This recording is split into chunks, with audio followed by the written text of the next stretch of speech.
朝潮橋です。The next stop is Asashiobashi, C12. お客様にお願いします。車内および駅構内で不審物を発見された場合は、触らず直ちに乗務員または駅係員にお知らせください。整形外科川村医院、港在宅ケアセンタースマイル、朝7時半から診療、年中無休夕なぎ動物病院、賃貸、売買、管理、リフォーム、不動産のことなら相互住建へお越しの方は次でお降りください。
朝潮橋です。左側の扉が開きます。ご注意ください。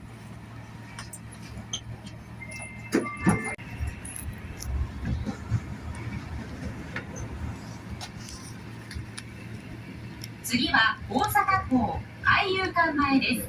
出口は右側に変わります。The next stop is Osaka-ko, C11. For the Osaka Aquarium, Kaiyukan.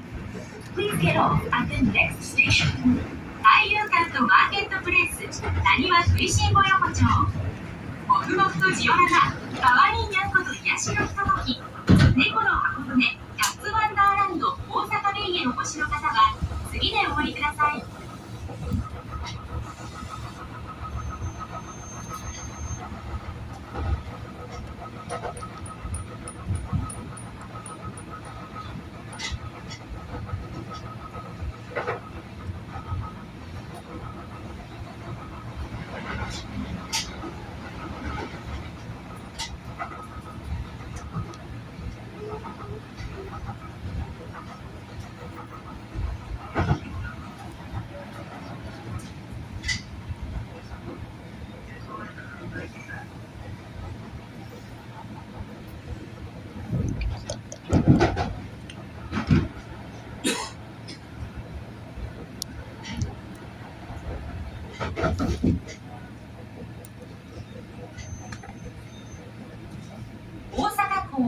大阪港海遊館前です。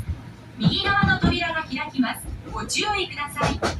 なお、後ろの車両からお降りの方は電車とホームの間が広く空いています。足元にご注意ください。 We will be stopping at Osaka-ko, C11.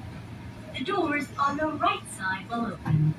Please be careful of the train doors.